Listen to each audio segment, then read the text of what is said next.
Selamat datang di channel Alur Donghua. Sebelum menonton, silahkan subscribe, biar Mimin tambah semangat update-nya.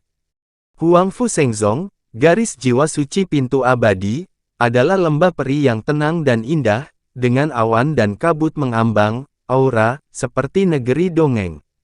Pada saat ini, seorang pria muda dengan hati-hati memelihara sepotong bunga di lembah peri. Rambut hitam pemuda itu diikat dengan pita putih, ditutupi sutra dan satin seputih salju, dan sepotong batu giok berharga diikatkan di pinggang yang penuh cengkeraman.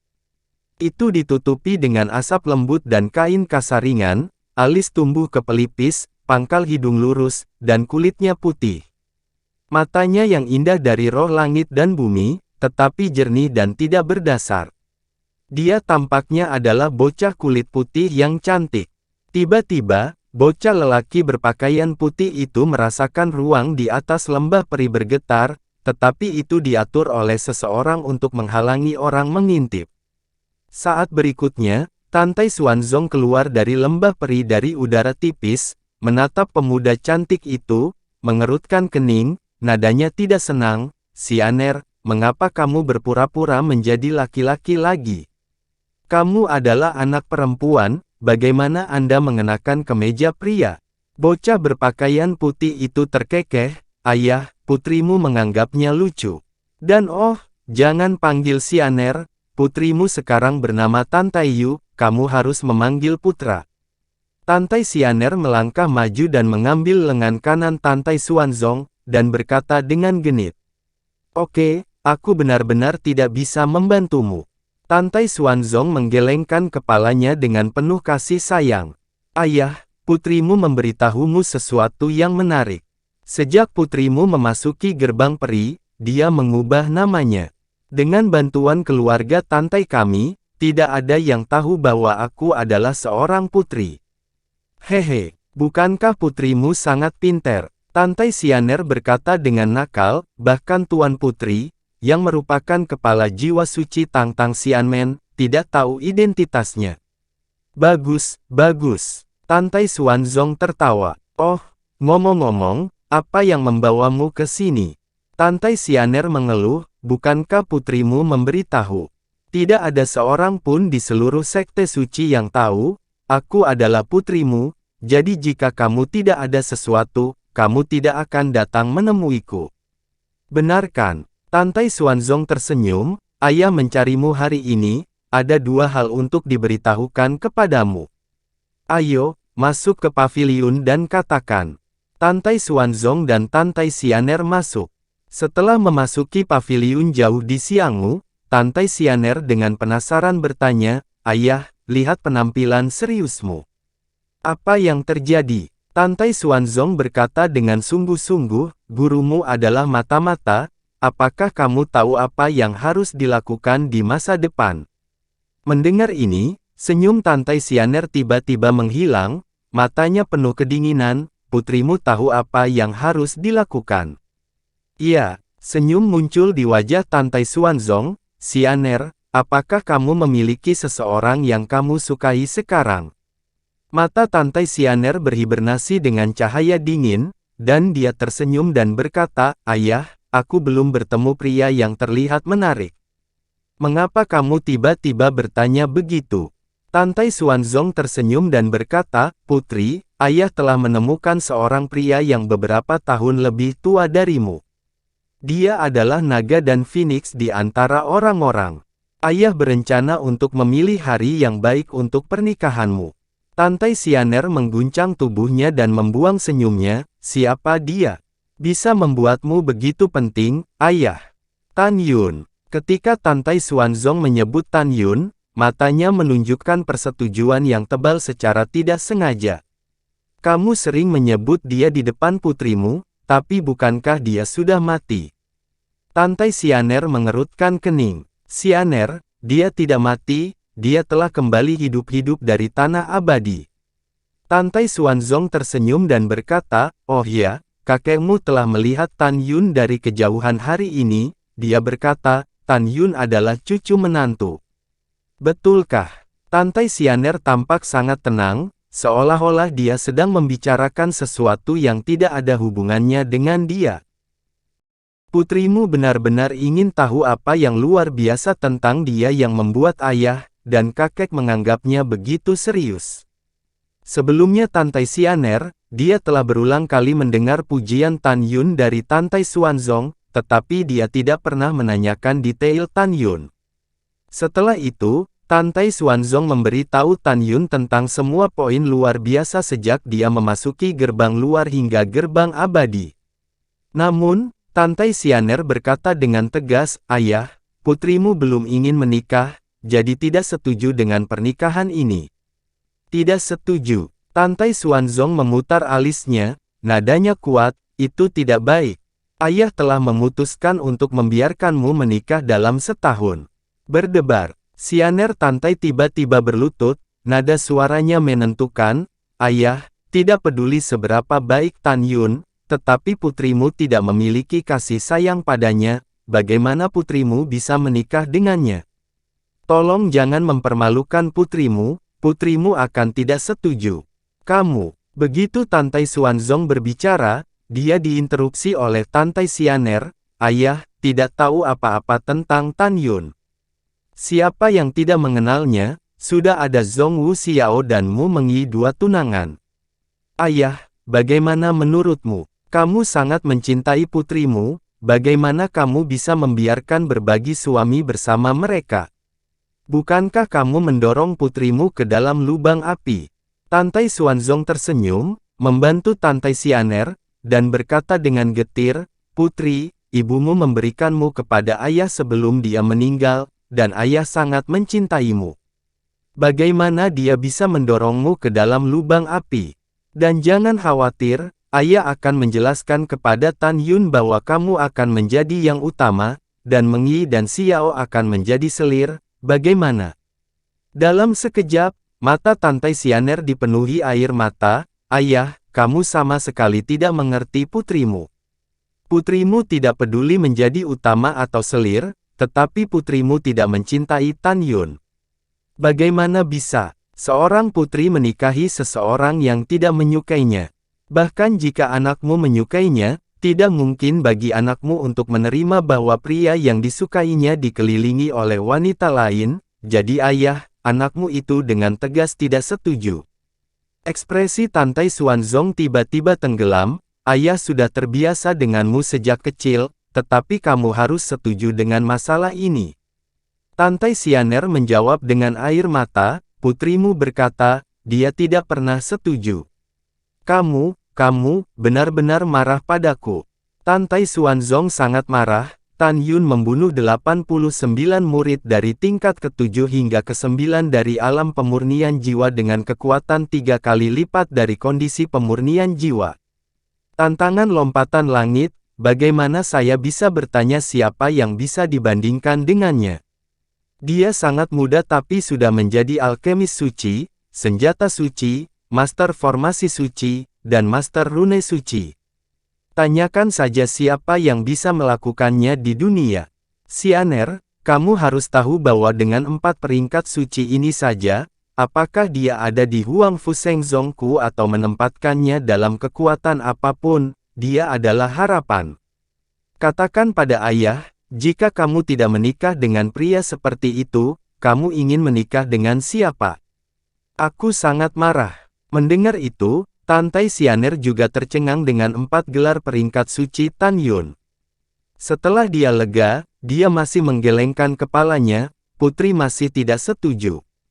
Begitu kata-kata itu jatuh, Tante Xianer tiba-tiba tampak cemas, tetapi Tante Xuanzong sangat marah sehingga dia tertekan dan tak tertahankan, wajahnya pucat, dan seluruh tubuhnya gemetar. Ayah, ada apa denganmu? Jangan menakuti putrimu. Tante Xianer buru-buru mendukung Tante Xuanzong, menangis. Ayah, jangan marah. Putrimu berjanji padamu untuk mencoba berhubungan dengannya.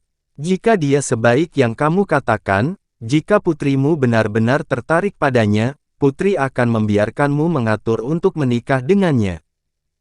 Tante Xuanzong menahan sakit, wajahnya pucat, keringat dingin di dahinya. Oke, lakukan saja apa yang kamu katakan.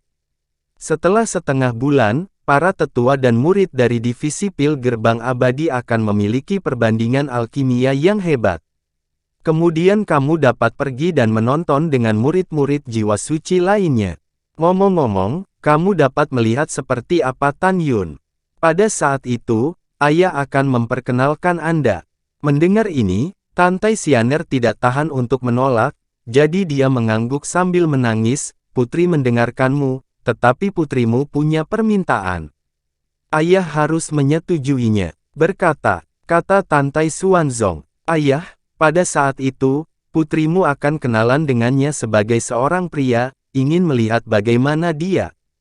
Tantai Xianer menangis. Oke, ini tidak apa-apa. Tantai Xuanzong berkata, dan menginstruksikan Tantai Xianer untuk pergi setelah setengah bulan untuk pergi ke alam rahasia divisi pil.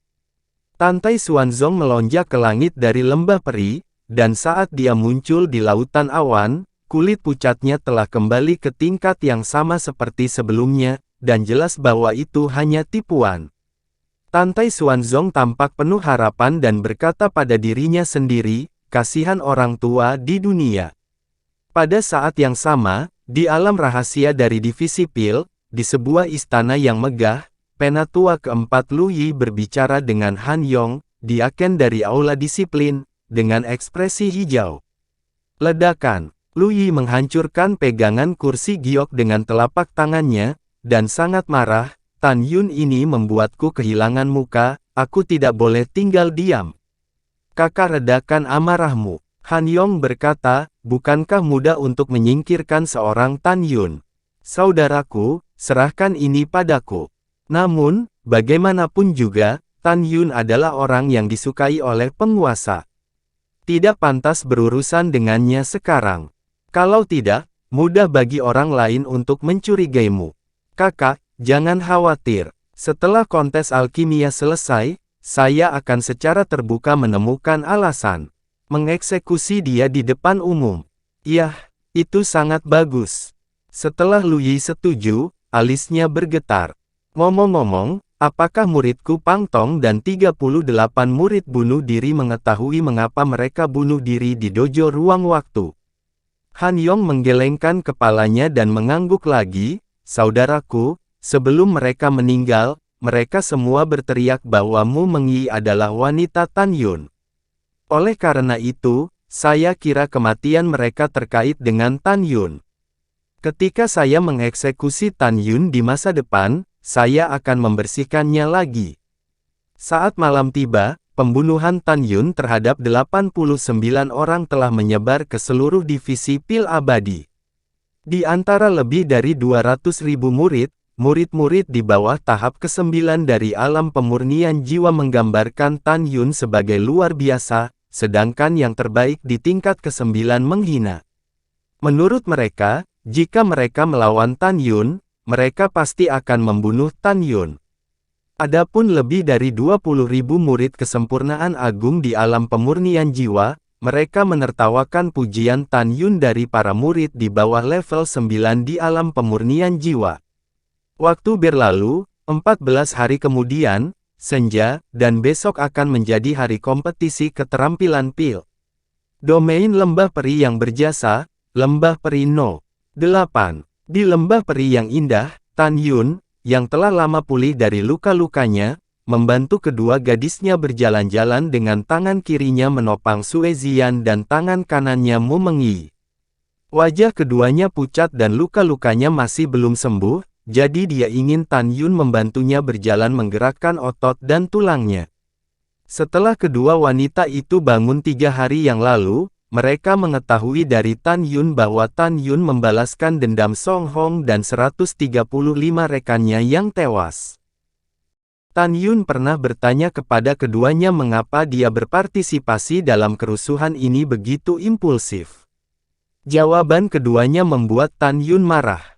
Karena Song Hong adalah teman dari keduanya, mendengar bahwa Song Hong terbunuh, keduanya bergegas ke taman obat berjasa tanpa memikirkannya. Begitu keduanya menanyai Hou Ye, pembunuh Song Hong, Hou Ye membentak mereka. Jika kamu lelah, istirahatlah. Tan Yun membantu keduanya, duduk di rerumputan yang rimbun, dan mengobrol dengan mereka. Saudara Tan, guruku memintamu untuk datang. Pada saat ini, suara Nangong dari luar lembah peri. Oke, aku mengerti, aku akan segera pergi. Ketika Tan Yun meninggalkan lembah peri, Nangong Ruksue sudah pergi, jadi dia menginjak pedang terbang dan terbang menuju lembah peri yang berjasa. Sekarang, Tan Yun telah mengatur ulang larangan lembah abadi nomor 8, bahkan jika kesempurnaan agung alam jiwa ilahi, tidak mungkin untuk secara paksa melanggar larangan. Oleh karena itu, dia meninggalkan keduanya. 1 jam kemudian, Tan Yun Yu mendarat di luar aula berjasa, melepas pedangnya, dan berjalan langsung ke aula, dan melihat Luo Fan, dengan pria dan wanita lain di sana. Setelah Luo Fan diperkenalkan, Tan Yun mengetahui bahwa murid laki-lakinya adalah Yang Chong dan murid perempuan adalah Liu Yi. Keduanya adalah alam pemurnian jiwa tahap keempat, dan mereka juga alkemis hebat tingkat tinggi. Yang Chong dan Liu Yi ingat bahwa 14 hari yang lalu, Tan Yun membunuh 89 murid di bawah Lu Yi saja. Mereka menatap Tan Yun dengan pemujaan yang tidak bisa disembunyikan di mata mereka. Pada saat yang sama, mereka berdua juga belajar dari Luo Fan bahwa Tan Yun sudah menjadi alkimia besar peringkat suci ketika 3 kontes alkimia sekte abadi kuno dibandingkan. Karena itu, keduanya semakin mengagumi Tan Yun. Setelah itu, Luo Fan memberitahu Tan Yun bahwa ramuan pintu abadi memiliki kompetisi alkimia yang hebat setiap 10 tahun. Tidak hanya para tetua bermain, mereka juga akan mengirim 4 murid untuk bersaing dengan para jenius alkimia para tetua lainnya. Kompetisi alkimia besar setiap 10 tahun sekali adalah upacara akbar alkimia pintu abadi. Tan Yun mengerti bahwa Sen Subing ingin membiarkan mereka berempat berpartisipasi dalam kompetisi keterampilan pil besok. Pada saat ini, ada suara langkah kaki di tangga menuju lantai 2, tetapi Sen Subing berjalan turun. Ekspresi Sen Subing kuyu, matanya yang indah ditutupi dengan mata merah, seolah-olah dia kehilangan berat badan dalam waktu singkat, dan dia terlihat agak lamban, seolah-olah dia telah menghabiskan terlalu banyak usaha dalam waktu yang singkat ini. Penatua berjasa, apakah kamu baik-baik saja? Tan Yun bertanya, dia melihat penampilan Sen Subing, merasa sedikit tertekan. Penatua berjasa, ada apa denganmu? Luo Fan, Yang Chong dan Liu Yi berkata dengan hormat, menghadap Sen Subing. Tidak apa-apa, selama waktu ini, saya mempelajari teknik pil dan merasa sedikit lelah. Ketika Sen Subing berbicara, ekspresinya sedih. 14 hari yang lalu, ketika Sen Subing mengetahui bahwa kali ini ketika para tetua berkompetisi dengan alkimia, mereka setidaknya harus memperbaiki pil tingkat menengah. Dia benar-benar memiliki masa hidup yang singkat lebih baik daripada kematian. Dia memeras energi dan potensinya siang dan malam, dan menyimpulkan proses pemurnian Zun dan kelas menengah lagi dan lagi. Namun, sampai sekarang, dia pusing dan tidak memiliki kepercayaan diri sedikit pun untuk memperbaiki Zun dan kelas menengah. Pada saat yang sama, Sen Subing tidak mengerti. Guru berkata 14 hari yang lalu bahwa pada saat kompetisi alkimia ini, dia akan membuat semua tetua memandangnya dengan kekaguman. Oh! Setelah menghela nafas, Sen Subing memandang Tan Yun dan mereka berempat, dan berkata dengan senyum yang kuat, penatua ini memutuskan untuk tidak membandingkan dengan alkimia tetua lainnya besok. Ini akan menjadi aib saya. Kamu bisa melakukan yang terbaik besok, jangan terlalu menekan dirimu sendiri. Sen Subing melambaikan tangannya kepada Tan Yun berempat, sekarang kamu pergi ke taman obat berjasa, dan kumpulkan ramuan yang kamu butuhkan untuk alkimia besok. Setelah itu, saat Sen Subing berbalik, Tan Yun menemukan setetes air mata, yang jatuh ke tanah. Terima kasih sudah menonton, sampai jumpa di episode selanjutnya, jangan lupa subscribe, like, dan nyalakan loncengnya. Sampai jumpa.